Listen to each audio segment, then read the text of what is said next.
Go. In every man lies a challenge. Every man goes through a number of issues. Every man must rise above the confusion, the temptations. Every man must rise above the noise as well as the weight of life. Welcome to Ascend Men's Podcast. I am your host, John Sambaombe. Today, it's a special day. It's not just one of those talk shows. It's not a motivational hype. It's not theories.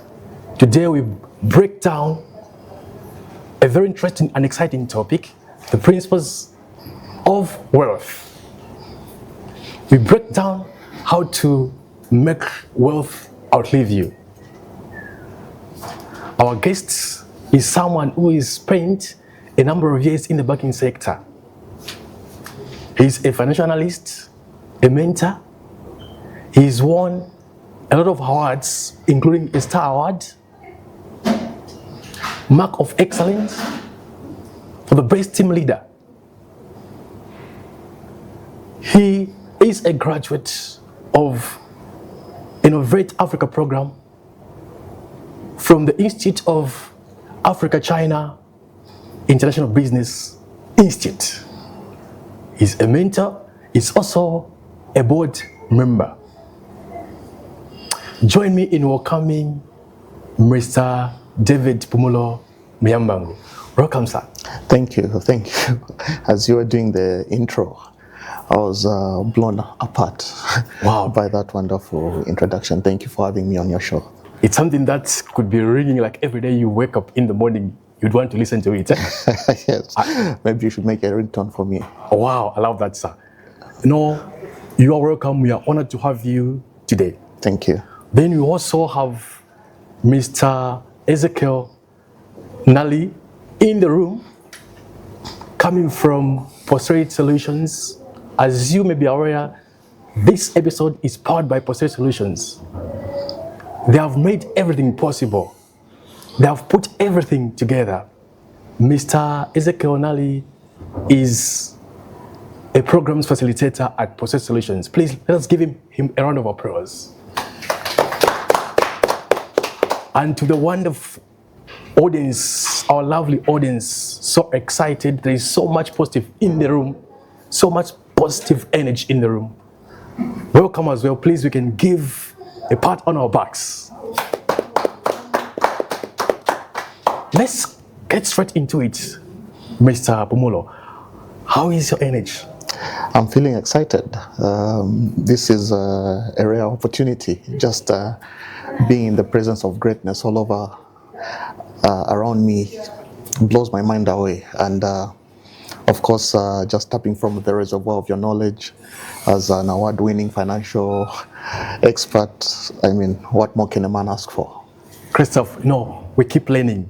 First, when I looked at the theme of this episode, principles of wealth building, then I look at the objective as well. Where we need to show how men can rise above financial limitations, because men are going through a lot. Sometimes we pretend as if everything is fine. Meanwhile, when we go to our bedrooms, when there is no one, we start crying. But from your experience, coming from the banking sector, where you've advised people, individuals, business firms on how to manage and grow their financial resources. Look at your background. I mean, what is this wealth? That's a very loaded question. But first of all, I think people need to distinguish between riches and wealth. Riches is what sustains you day by day. Wealth is a legacy. That's how I'd like to understand it.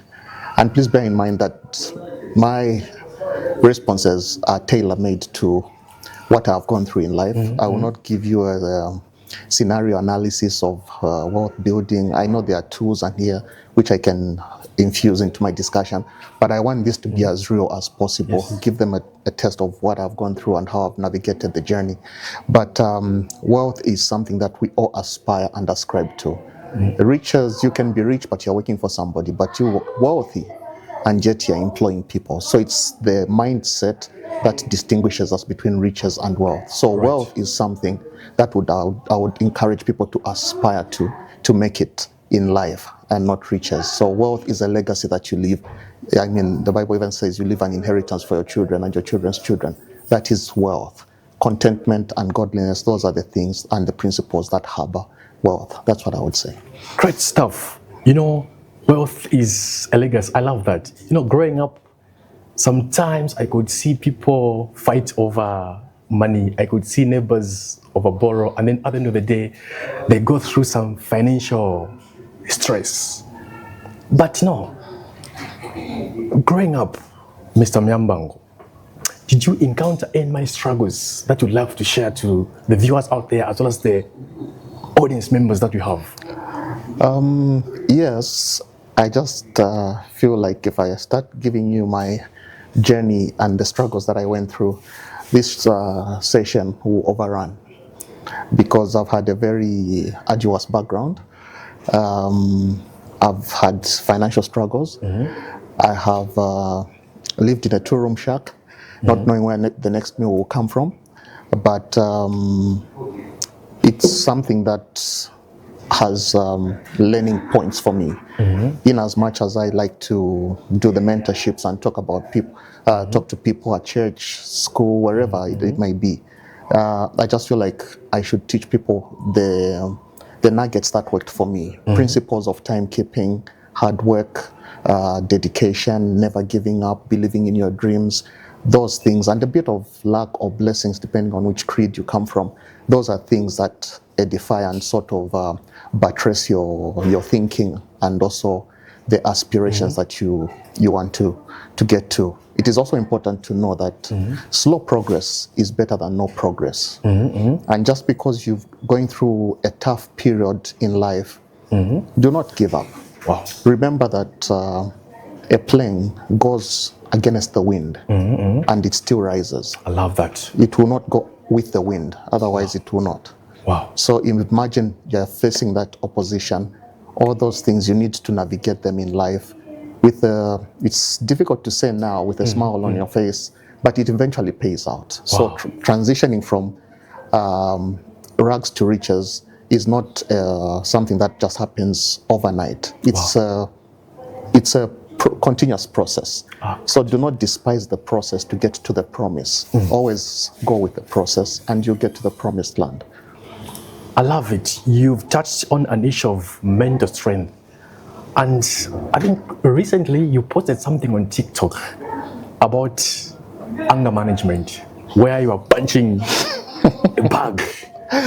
Then before I even read the entire post, that also resonated. So now, here is a man who is so highly indebted, a business person who is running a grocery shop. They don't know where they are going to get the next income to pay off the debts. So how do they manage that financial stress? Should they wake up and go to start the punching bag, like what you did last time?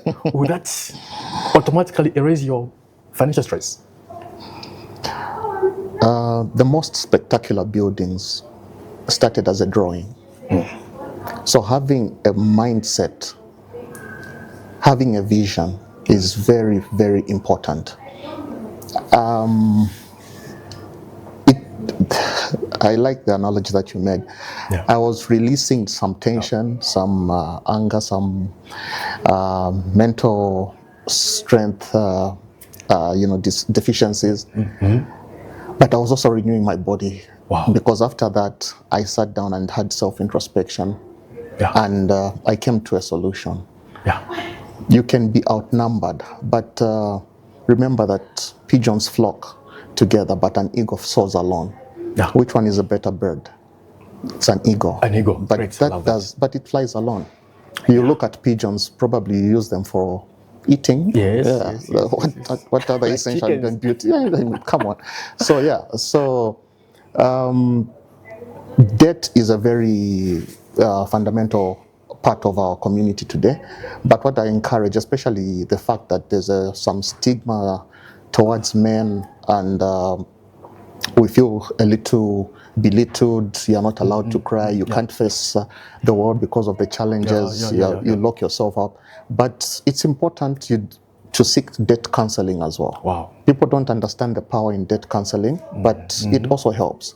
Great. Sitting with people like yourselves, guiding and drawing up a payment plan to pay the debt. Wow. Starting paying off the high interest debt first, Yeah. avoiding credit cards, drawing up a budget. All those are essential tools that can help you navigate the debt cycle. It is something that Will Rogers once said, too many people spend money that they earn Yeah. to buy things they don't want, to impress people they don't like. I love that. I hope the audience has taken note of that. That is a very, very powerful. Please, can you just repeat what you just said, the last statement? Yeah, so Will There's Rogers, power in that. Will Rogers once said, too many people spend money they earn Wow. to buy things they do not want, to impress people they do not even like. Asking validation from the society. Yeah. I mean, You I will love never that. go anywhere. So just on that, I mean, what could be the number one mindset shift a person can make to start creating wealth? Like I said initially, the best buildings began as a drawing. Oh, wow. So I think fundamentally what I would say is having a vision. Yeah. If you have a vision, you have an outcome. Wow. Forgive me for those that are not of the Christian persuasion, but I like to make reference to the Bible. When you look at Habakkuk, it says, make your vision plain and write it down. Great. So have a vision, write it down. A vision will be broken down into objectives, into goals, mission statement, and you carry it on from there. Remember in my prologue I said, slow progress is no progress, is better than no progress. Wow. And wealth is not built overnight. Wow. It's a long-term process. So a vision can be 10, 15 years, 20 years, but the rewards thereof are lofty. So the best way to predict your future is to create it. Fantastic. I love that. That is also powerful. You said something like, you went through some hardships such that you could not know where the next meal could come from. But how did you confront such a limitation to be where you are? I think it all started in 2004 when I met a friend called Dennis. Oh, okay. Yeah, Dennis has been a very good friend of mine. He was like a mentor. The best thing that he did for me was leading me to the Lord, of course. It is when I knew about I studied quite a number of people in the Bible that had suffered hardships, challenges, and all those things. So I thought if they could make it, it's definitely not by their own power, it's not by their own doing. There had to be some supernatural divine power behind that. So I thought, why not give it a shot, embrace it, use it to my advantage as well, and just have a positive mindset. Because in every bad situation, there's going to be some positivity that will come out of it. So it's you write your own story basically. So mental fortitude is very, very, very powerful. And one thing we should also realize is that happiness is not having what you like, but liking what you have. Oh, wow. So I think in that moment, appreciating what you have currently also is important, but it should not limit you from reaching out for further shows. Let's tackle the real stuff. Remember, in my preamble, I promised that today we're not doing any motivational fluff. We're not doing any motivational hype or theories. We need to tackle real principles that can work for a person running a business out there, for a person who is in the corporate world, for a student as well, or even a startup who who is about to start a business. So when you talk of this white elephant in the room called wealth, in Zambia, are there any opportunities that we can use to create wealth? Yeah, that's a very good question. I believe that in every environment that you go in, there are opportunities. Yeah. The most, I think, successful culture in the world, I think, is the Asian culture. Because in their dialect, there's no word such as chaos. Yeah. They always believe in opportunities. You can throw them in the Amazon jungle. They will come out very wealthy. Remember Nagasaki, Hiroshima bombing? Yes. It was Japan that was bombed. But out of the rubbles, Japan was once the world's largest and successful economy from being nothing. So I think opportunities are vast in this country. There are plenty.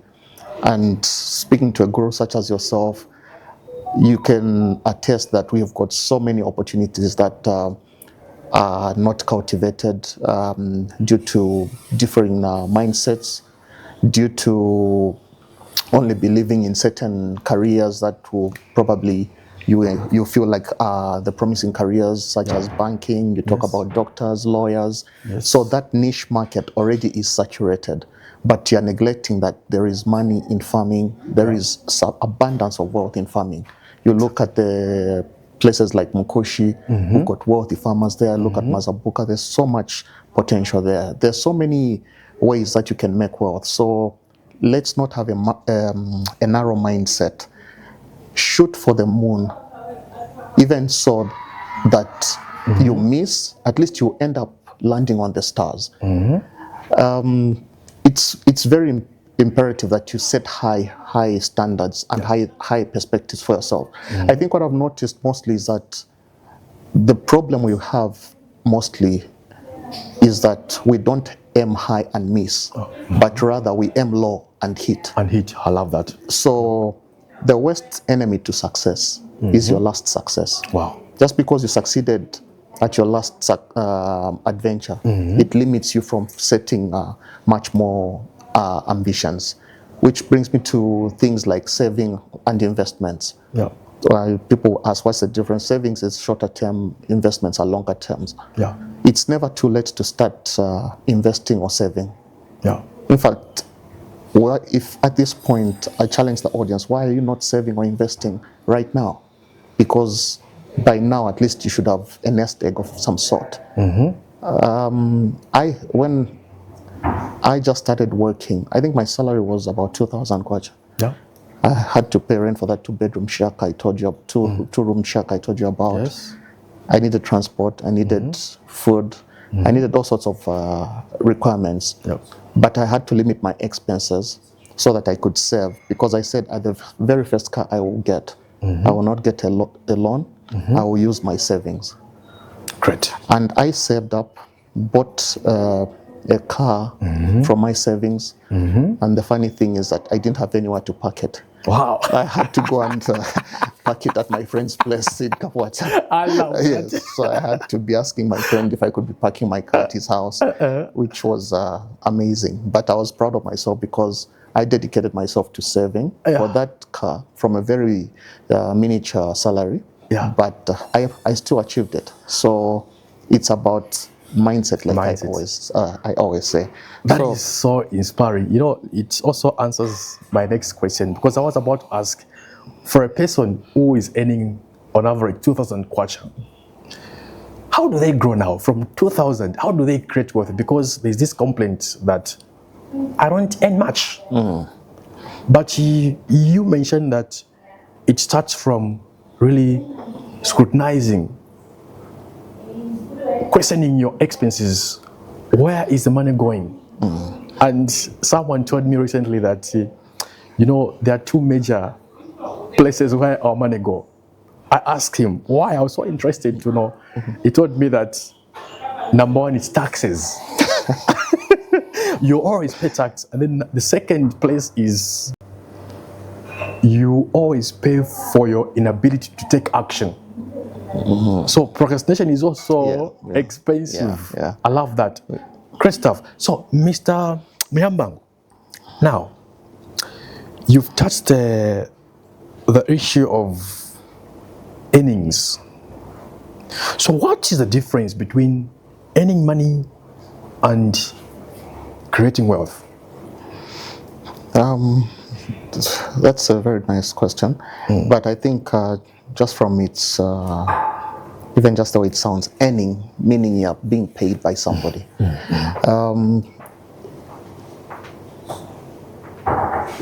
Wealth creation has got there's a wealth creation framework. Yes. Where there's creating wealth, Exactly. saving and investing. Yes. Then there's live and enjoy. Yes. And then there's legacy. Yeah. Yeah. So in that wealth framework, it's theoretical, but there are very mind-blowing nuggets from there that you can learn. Yeah. So wealth creation is a long-term journey. Long-term. I love that. So it's not something that you just wake up and find yourself in that wealth journey. I love that. You need to take step-by-step goals, objectives. Exactly. And ultimately you attend to your vision. Yeah. It's not an easy journey, Yeah. I must say. Yes. It's sometimes arduous, it's sometimes lonely, Yeah. but mental fortitude, I think I've spoken about this so many times, is very critical. Yeah. Remember that even when things are not going well, it takes 13 hours to assemble a Toyota. Oh, right. I love that. It takes 6 months to assemble a Rolls Royce. So duration, the longer you take in this journey, it gives you a clear mindset. It gives you an opportunity to re-strategize, reevaluate, learn from your mistakes, and ultimately it will take you that 6 months to build that beautiful Rolls Royce. You can build a Corolla in 13 hours, Yes. but what would you rather have, the Corolla in 13 hours or a Rolls Royce in 6 months? Great stuff. Because the Rolls Royce is basically beauty in motion. Yes. So it takes time to build something beautiful and something people can write home about. I love that. It is a long-term game. Yes. Yeah, because if you're thinking of short-term profits, you may end up now going for lottery or betting. Yes. That's why, according to research, those people that win lottery or betting, they finish their money within the first 5 years. Exactly. Why? Because there was no long-term plan. That's that right. money was not in the mindset. Exactly. They are always in the spending mode. That's right. I love that. And also you touched on something about gratitude. Yeah. I love this saying which says, an attitude of gratitude will take you to a higher altitude. Wow. So it's always imperative that you are grateful for what you have at that particular moment. Yes. And if you've got nothing to be grateful for, just check your pulse. Wow. If you still have a pulse, at least thank God for that. Wow. Yeah. You know, at some point in life, I was really battling with my salary, and I was one of the complainants who used to complain how low my salary was, because I had a cycle that I was following. I earn money, I spend, and then regret, repeat. So there's this animal called compound interest. How does it work? I think in simple terms, what I would say, compound interest is basically interest earning interest. So if you've saved 2,000 and you're expected to make 100 kwacha profit or interest, it's your principle that you mentioned about reinvesting. So that you reinvest that 100 kwacha so that it earns interest as well. That's in a layman's term, that's how I would say compound interest. Is it Albert Einstein who called it the eighth wonder of the world? If you're not participating in it, you are missing out and it can consume you. So it's time to take advantage of this this element called compound interest. But remember also the savings component is very critical. If you do not have a proper budget instituted, then you will not participate in this animal called compound interest. because you can employ the 50-30-20 rule or the 80-20 rule, where you've got 50% sorting out your needs, Okay. 20% sorting out your wants, Okay. the 30% sorting out your wants, and 20% sorting out your investments and savings. Okay. So you need to understand what are your needs, what are your wants, what are your savings and investment goals, and then you break them down in that category. Understanding what is a good or a bad asset, what are my monthly expenses, what is my income, subtract your expenses. Basically, that's a simple budget. Yeah. Anyone can do that even from the comfort of their chair. You don't have to see an expert. Yes. You know your life better anyhow. Great. So it's better you filter through your expenses and try to reduce them as much as possible while leaving the gap of income growing even the more. So yeah. I love that you know yourself better. That speaks to self-awareness as well. Yes. You know, having worked with you in the corporate world for some time, at some point, I remember some years ago, you told me that you have a lot of savings accounts. You save for different things. You save for birthdays. You save for emergencies. You save for Christmas. You save for Easter and other holidays. You save for gifts. But what's your piece of advice to a business owner out there who is running a business on about savings? Because they'll tell you that the cost of doing business is so high because of other unforeseen circumstances like drought, energy crisis. So how do they create now room to save? If I look at your principles of having multiple savings accounts for different purposes. I'm glad you remember that conversation. Yeah. Some people might think I've got OCD because I always want to plan ahead. You know, and even when you're planning, I've got an account for unforeseen circumstances. Okay. Nice. The problem with that is that you don't know what the unforeseen circumstance will cost. So it's that's why I was emphasizing on having a budget. You understand how much you're earning. Yeah. Once you understand that, you now take heed of the tax you mentioned, giving Caesar what belongs to Caesar. Yes. You remove the monthly variable expenses, Yes. and then you look at what is remaining there. What is remaining now, you use the 50-30-20 rule that I mentioned. Look at Yes. your wants, your needs, savings, and investments. You can actually find that some of the wants are not even necessary to be there. If you remember the quote I made about Will Rogers, you can cut off certain wants. I mean, if sometimes it also requires discipline. If you're used to eating 8 slices of bread every breakfast, Yes. why not try to regulate it to 4? Which is also part of your health, eh? Yes, which is also part of your health. And you find that your bread will last maybe for I don't know how many days. Yes. Yeah. But those small, once you start cutting off those small expenses, when you aggregate them, you find that the expenses become very constricted and your income is able to swallow those. And it gives you an opportunity now to even save. So you've heard of black tax. I mean, Yes. you just get a notification on Airtel Money. Yeah.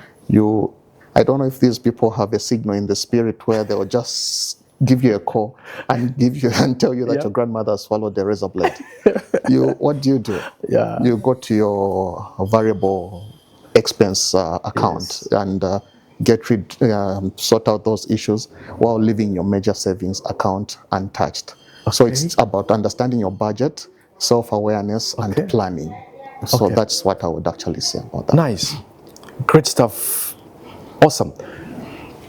So how do you classify this kind of unforeseen circumstances? I don't know whether I would call it unforeseen circumstances. I'm driving and then all of a sudden I have a breakdown and I discover that, the car battery is dead. So is having a dead battery in your car unforeseen circumstances, or it's something that you can always prepare for? It can be yes and no.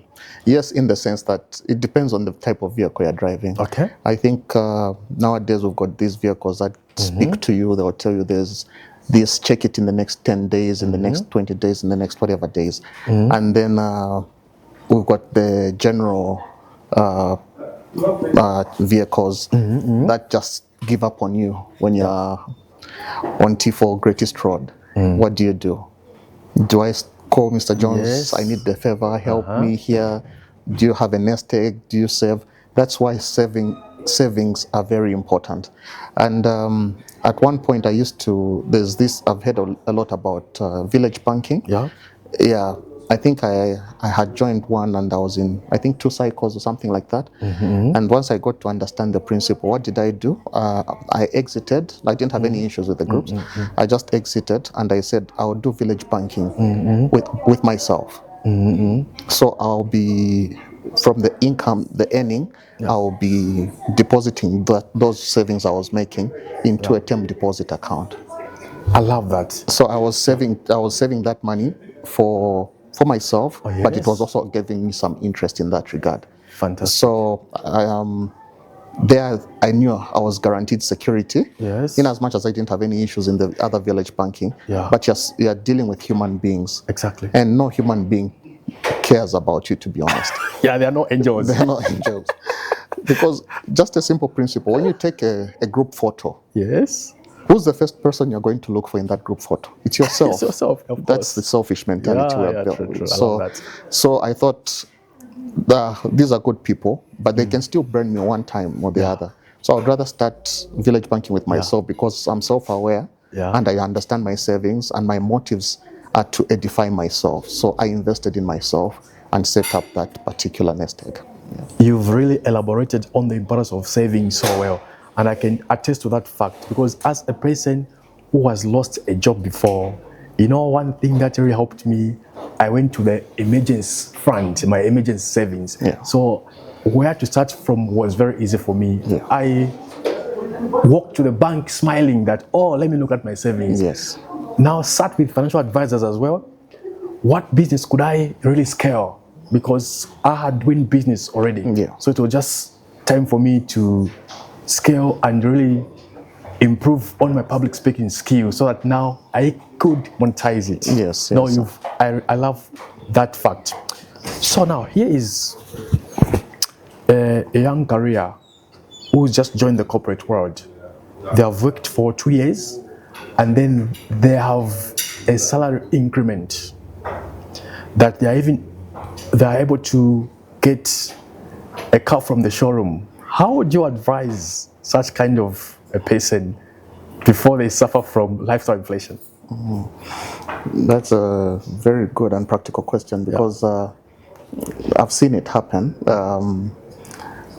I've equally got a mentor who I talk to when I'm going through certain things.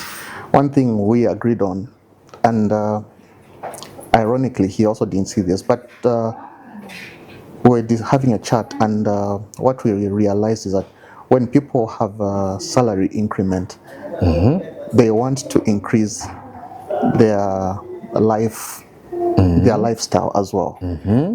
But the problem with that is that you're not growing, meaning your life remains constant. So if you were living in a house where you're paying rentals of 8,000 kwacha, and you receive a salary increment of, let's say, 3,000 kwacha, and you decide to move to a better apartment which has a swimming pool, and you're paying 11,000, so you could have used that 3,000 increment as your savings, but now you've taken it to luxury. So now you're killing yourself softly, and you're not using the eighth wonder principle by Albert Einstein.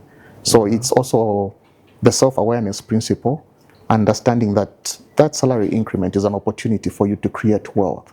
So it's a very important principle, and it's I would like to encourage the audience that when you have extra income, do not rush to spend. Rush to invest or save. I love that fact. I mean, because what is the return on buying new sneakers? Exactly. When you already have 10 pairs. Yeah. What's the return on investment for upgrading your TV from 42 inch to 52 inch? I mean, when you know that you have no emergency fund in place. Exactly. That is very important, and we really appreciate that, Mr. Phumulo. Now we are going into Q&A session so that we can tackle some of the practical questions from the audience. Okay.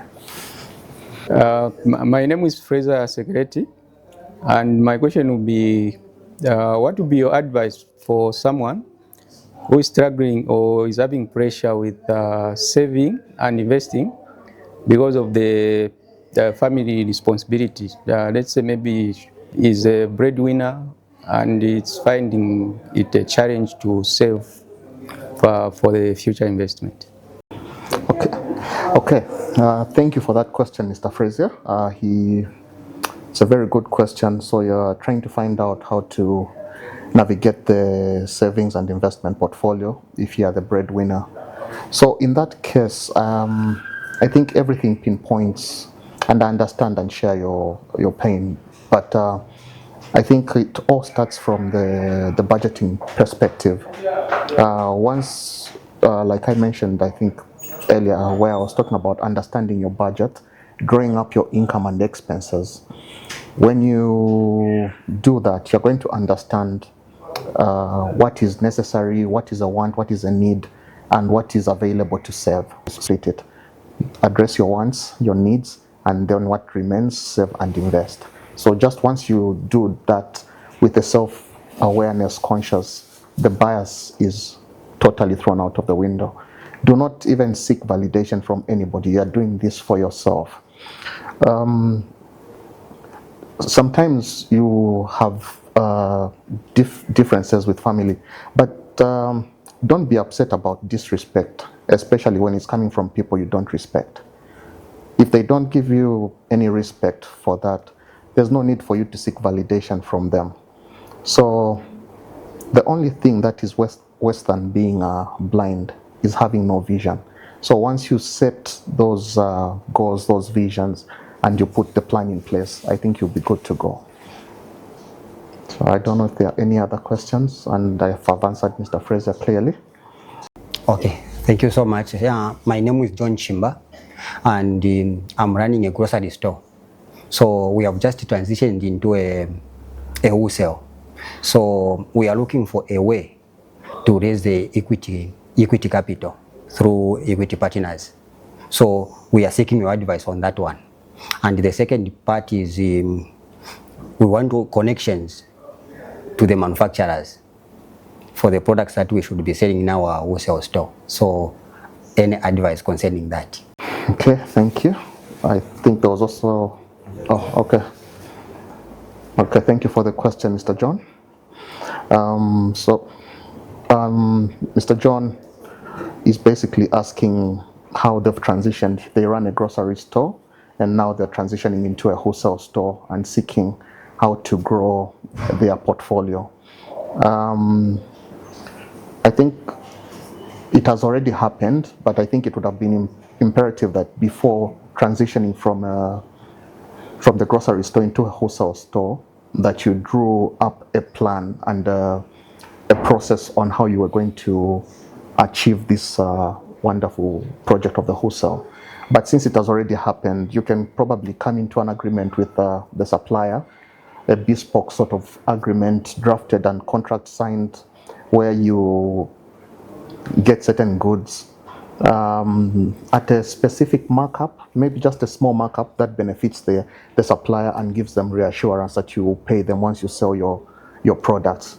But the most important thing would have been to plan out, having saved your earnings from the grocery store, which is a brilliant business. I salute you for that. But since it has already happened, we cannot cry over spilt milk. There's an old Texas saying which says, do not cry over spilt milk as long as you don't lose the cow. So in this case, we still have the cow.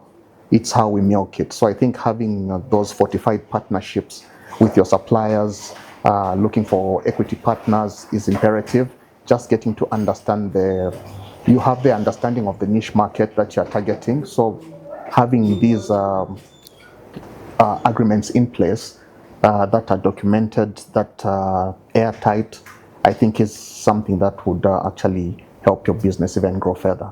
But even if this has happened, it's not too late to plan and to set to chart new frontiers and courses that you might want to test. So keep soldiering on. I salute you for running the grocery store.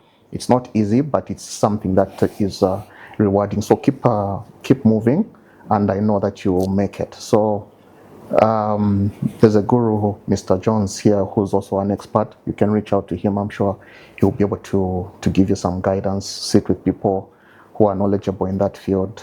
I mean, the sky is not even the limit. So that's what I would say. But otherwise, thanks for that question, Mr. John, and all the best. Okay. Good afternoon. My name is Chama. I just recently joined the civil service 2 months ago, and I have an investment that I would want to make in a short while. So my question is, how do I raise capital from my monthly earnings so that I can have capital investment to venture into the investment that I want to venture into? There is a very tough question from Mr. Chama. And Mr. Chama, what I can tell you is that I don't possess the monopoly of wisdom. I don't have all the answers, but I can really give my view to answer your question. You are 2 months old in the civil service. You just started work, and you want to raise some capital for your investments. Wow. It's tough, but it's possible. You know, you need to understand the principle of money before you raise that capital. What is that capital that you are raising? What do you understand by money? If you understand money like a commodity, something like a physical product, then you will start chasing it, because it will always run out. And once money starts to run out, you start panicking. Stress will kick in, and the sugar levels really come in, and the BP will go up. Why? Because you are chasing money. But if you understand that money is something in abundance, just like oxygen. I've never heard any single announcement from the government announcing that, ladies and gentlemen, today, make sure that you've had a lot of money because tomorrow we'll be running out of money. I've never heard of that. Why? Because even the government knows that money is in abundance. Just like oxygen, I've never heard any statement from the Minister of Health announcing that, man, make sure you breathe more today because tomorrow we'll be running out of oxygen. There's never been such. What am I saying here? So you understand that you are the number one capital. Once you understand that you are the number one capital, you understand how to improve your skills.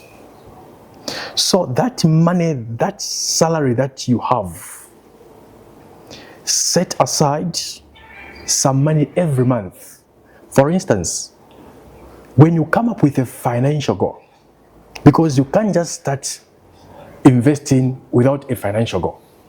You must know the direction. Where are you going? Where are you saving? Because someone told me that you need to make money, yes, a lot of money, so that you save others as well.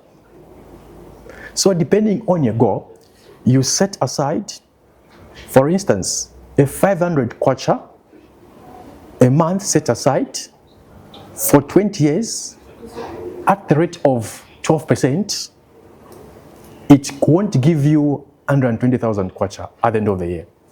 Rather, at the end of the 20 years, it will give you 495,000 kwacha thereabout. Have you seen the power of compound interest that Mr. Myambang alluded to? Why? Because you have a long-term thinking. You are thinking in the long term. 20 years, trust me, when it comes to investments, it's just like tomorrow. But many times, especially we men, we want to impress girlfriends. What do? We know that that income must be grown. It's a capital that you must grow. but you want to keep up appearances, especially in Zambia. We are always suffering from this disease called lifestyle inflation. We want to look good than becoming rich. There's a difference. But most of the time, yes, you're looking so smart, Mr. Chama. Wow. If they tell you that you want to go and buy more shoes, you're forgetting that the pair of shoes that you have bought, you can easily run to Lusaka Securities Exchange and buy a share in a company. Why? Because you know that by the end of 20 years, if you've got a child who is 1 year old today, they'll need university. Hope it makes sense. And then you can explore other options, like doing a side hustle. One salary is not enough. If you are depending on one salary, I can tell you that you are on life support. Inward FG. Very sick. Because the moment they knock out that life support, you are dead. The moment you lose that job, you are dead financially. What do we need? You need to increase streams of income. Even the largest river in the world, River Amazon, is not fed by one tributary. It is fed by 7 tributaries. That's what makes it the largest river in the world. Same applies to a human being. So do the side hustles. It is important. You can explore starting an Airtel booth, MTN booth. It makes a difference. You can explore acquiring a skill in public speaking, printing and design, graphic design. You can get a skill in typing, such that when you knock off from your civil service job at 5, then you sit and do your side hustle. That way you are going to sustain your life. You should be differentiating between a life and a livelihood. A life is your health, a life is your purpose, a life is your family. A livelihood is that income that you need to grow and sustain the life. Have you seen the way they work together? That's the point that I'm trying to make here. So that income from the civil service, it can be grown provided that you are in the right environment. Environment, who are you mingling with? Who are you found with? Are you found with gamblers? If you are mingling with 5 gamblers, you are the 6th gambler. If you are mingling with 5 rich people, you are the 6th rich people. As simple as that. Thank you so much for the opportunity. My name is Gershom Kanema, and my question is being directed to Mr. Jones.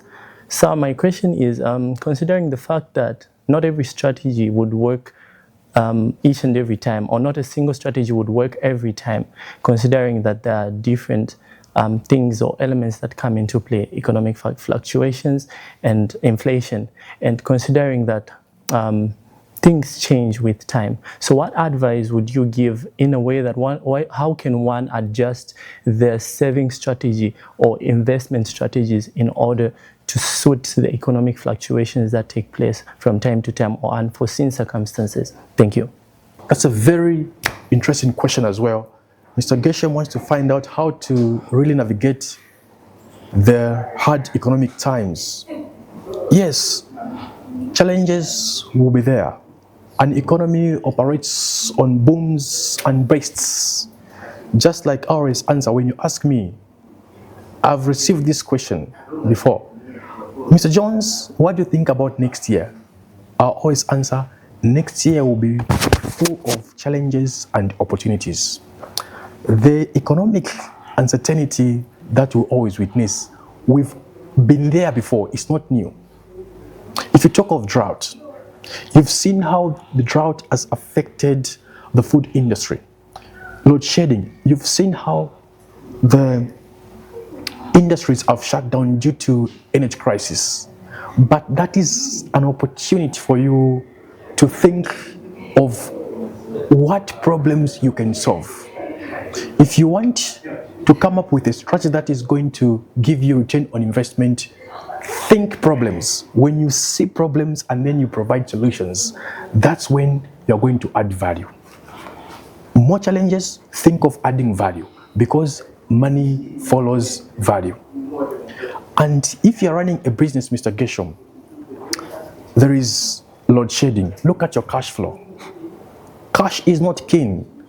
Cash flow is king, because you always need cash flow to sustain your business. Look at your expenses. Where is your money going? What operational line rather is chewing up your income? Reduce your expenses. As you reduce expenses, then make sure you're also increasing your income. What is your marketing strategy for your business? How are you marketing your products? Now we have online businesses. People hold phones anyhow, so you can think of marketing your products online. Think of really having a lean operational staff. If you had 50 working staff, you may explore how you can streamline so that you still operate efficiently and effectively. So many strategies. So when you see the uncertainty in the economy, that is an opportunity to grow. I hope I've answered your question, Mr. Geshom. So, Mr. Muyambango, I just want to highlight some of the things that you had gone through that speak to the values that posterity is working to embody in the men that we are working with, that we are helping to mentor. So, looking at the journey that you've gone through, you started from living in a small shack. So you started from humble beginnings, and you built your way up gradually to where you are right now, and with all your accolades and accomplishments. It is clear to see that there's an aspect of perseverance in your journey. You stuck to the journey, and you worked your way up to the top gradually. And because, like you said, success takes time. It doesn't happen overnight. It doesn't happen in an instant, but it happens gradually. So, yeah, I just want to highlight that that's one of the values that we're trying to embody as posterity. And another one, the second one I can speak to, is looking at how you mentioned when your income increases, your lifestyle should always stay the same, so that extra income can be put to better use, like investment or savings or so on. I think that speaks to self-discipline. That's another value that Posterity Solution is embodying and embedding into the minds of the men that we're mentoring. So perseverance, self-discipline, I think those are very important, and I commend you for embracing those values and being able to share those values with us as you are explaining and defining the journey that you went through. So thank you very much for that. Thank you so much, Mr. Ezekiel, on that. I think I'll go back to the point that I made on Will Rogers, where he says most people spend money they earn to buy stuff that they don't need, to impress people that they don't like. Mr. Jones talked about having a rack of 10 pairs of sneakers, all branded. What's the point in that? What's the value coming from that? Are you trying to live for the people that you don't even like, to show off, trying to impress a certain lady? Mr. Jones talked about impressing women, and it's as young people, and when you look at women, they say that first look, love at first sight, can be cured by a second look. So look carefully, not just physically, but look also introspectively. Look at the character of that individual. If somebody is leading you into a path of always spending, you need to probably apply the handbrake there and reevaluate your life, because you have an impression within you, but you can't express it. And that's what now there's a saying which says, impression without expression causes depression. And for men that you are leading, it's important that men understand that, yeah, just a human being, you can be depressed, but It's how you come out of that challenging period, and also how you network. Networking is not about asking for favors, it's about interactions, meaningful conversations. I've interacted with Mr. Sambombe here. What have I learned and gotten from him? So, and remember, you only have one shot to interact with him. So you can never get a second chance at the first impression. So how you impress him just with that conversation is important. Because if your impression to him is about taking, you will never see him. He will do Houdini disappearances on you, and you will never hear from him. So I think we are all born unique. Unfortunately, we die a copy of somebody else because we are looking at how Mr. Sambombe has made it in his career, and we want to have that vicarious thrill and live his life. But you've got a different palm fingerprint. You are very unique in your own right. There is no need to die like Mr. Sambombe. So it's the self-awareness part is very important. So don't copy, just originate. Wow, Mr. Myambangu, it's been a journey full of mindset shifts here, full of transformations here. I can attest to the fact that I am still learning from you, having worked with you for some time, in the corporate world. You haven't changed. You are still the same humble Phumulo Myambangu. I mean, very focused, and you really what you want to achieve in your life. Having spoken about the principles of wealth building, as well as some mindset shifts that we need to do as men, considering the fact that we are always under pressure. What challenge would you throw to the audience out there? Okay. Thank you for that question, Mr. Sambombe. And just before I answer that question, you've been a friend, a colleague, a brother. We've known each other for over 15 years. And I really appreciate having me on this show. You talking to me about life experiences, posterity solutions. This has been a wonderful opportunity. Like we talked about gratitude. I am forever grateful for you shaping my career, being a shoulder to cry on, to lean on for advice. And FYI, for the audience, the person I was parking the car at his house was actually Mr. Sambombe. Wow. Yeah, so I think you've really been there for me, and I really appreciate that. So thank you to you, Posterity Solutions. I am truly indebted to you. Okay, so the challenge that I will give to the men out there, I would just like, since we've talked about savings, investment, I'm just asking you to do one thing. We're going into 2026. It will be a long-term challenge. So you start in January, and I want you to take yourself on a holiday of your choosing in December.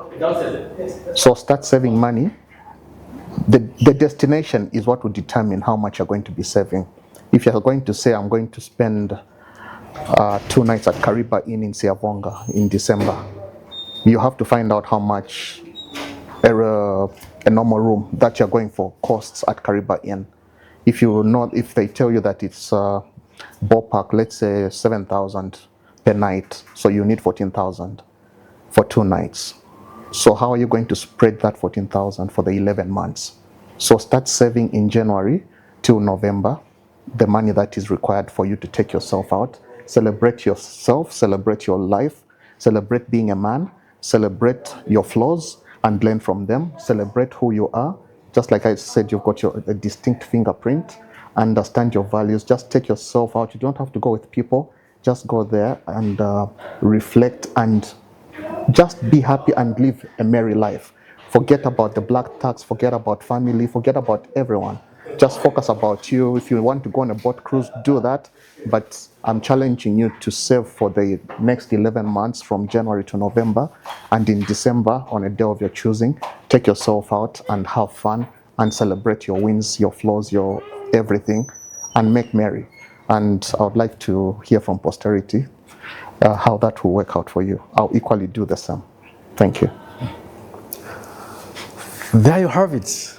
Take yourself out, enjoy the money, because you've got a budget. As long as you live below or within your means. To Posterity Solutions, thank you for bringing this together. To the audience out there, what an interactive session. To our guests, I came in this show without my experience in the banking sector, without an award-winning award. I came with an open mind, and I can rest assured you that I have learned a lot from a financial analyst, a board member, and a mentor. Yes, wealth creation is about taking steps. So what is the next step that you are taking? You've heard the challenge. See you and look out for the next episode. Signing out, I am John Sambombe. Thank you.